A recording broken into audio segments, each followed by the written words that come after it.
Hi friends, hoping well. I'm Dr. Milind. So one question that is troubling a lot of medical students recently is about NEETPG 2025. That when it is going to happen, and as there is a lot of noise about NEETPG 2024 and SAT happening around, how to focus and what should be the best strategy for this exam, and what should be the best approach. So I just wanted to address this question. So first of all, if we look at the previous years, I just found this last 10 years exam calendar, and usually NEET PG was destined to be in the month of December or Jan always. But after the COVID, the first time the schedule was disturbed, and 2021 NEET PG actually happened in the month of September. Then NEET PG 2022 was shifted to May, and NEET PG 2023 actually again happened in the March, and 2024 was initially scheduled in March, but again it was postponed to August for some reason, and the counseling is still in the process. So after looking at this schedule, what does it tells us about the future of exam? So if you look at the current PG batches, if I talk about Delhi, so the final year batch is supposed to complete their PG by Feb 2025. They'll have their exam in Jan, and I think in Feb they'll finish their curriculum. So those students who are currently ongoing the counseling, that will be the third batch. So we'll have three batches of PGs. The students who are currently in the second year who are about to become third year, they will finish their PG in the same year in October 2025. So this is when we are supposed to have the next trainees, because you cannot have four batches together, because government always take care. They can have less doctors, but they cannot pay four batches at the same time. That is a very smart strategy by the government. So what I understand, if you look at this, I think a lot of people have already released the videos, and this is a common consensus that the maximum chances of NEET PG 2025 happening are in the month of June, July, because if they happen during this time, the counseling will be over by the result will come in July, August, and the counseling they can start in the month of September, and by October the next batch can join. So this is the best. If I was the person in charge in NB, this is what I would follow, because this puts everything in order.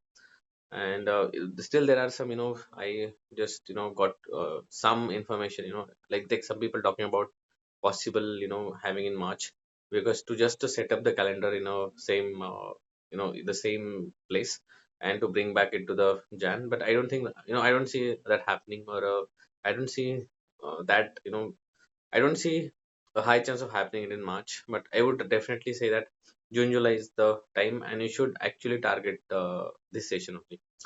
Now, what is the best strategy? So, first of all, if you're someone who wants to start preparing for NEET PG, know your strength. A lot of students, they directly start preparing without understanding what actually they know and where do they stand. See, everybody who is writing this exam has a different baseline preparation. Everybody is not at the same starting line. So, it is important that you should know what is your starting line, what is your baseline preparation. Then only you can make your strategy. Also, always have a backup plan. See, if I say that this exam is happening in June and July, then INICT will happen before that. INICT will happen in the month of May. So, even the best students, they succumb to pressure in the exam. I have known a lot of students who were in the top 50, top 100 rank in INICT, but they had a very bad rank in NEET PG and vice versa. So one exam one day cannot define you, and it's better, it's, as I said, that sometimes it's difficult to, for some students, they succumb to the pressure. So if you have a plan in your mind that you are targeting two exams, this is the best plan, and this is what I also did. I also had a very bad rank in NEET PG, but thankfully NICT, I could, that day was good. The paper I wrote was good, and I think that is something that we should keep in mind. And remember, slow and steady always in the race. Do not be in a hurry. Do not go and look for any shortcuts. A lot of students, after the NICT results and after NEET PG counseling, they'll be looking for, I'll do for a job for a while, and I want to distract my mind. I would say definitely, if you want to do like till the month of December, if you feel like because I understand there are monetary constraints that you are run out of your resources, and sometimes you feel you don't feel that motivation. I also before my NICT, when I did not get a good rank in NEET PG, I joined AIIMS Delhi for 1 month in emergency medicine just to get that motivation, and it definitely worked for me, and it pushed me to give my best. And I think definitely you can do that. But from the month of Jan and Feb, you should focus on your exam. You have to be slow and steady, and a dedicated preparation can definitely fetch you a good rank. And I'll definitely release a planner for INICT May 2025 and NEET PG soon. If you have any question, any comments, or anything that you want me to address in the next video, let me know in the comment box. I wish you all the best. Take care.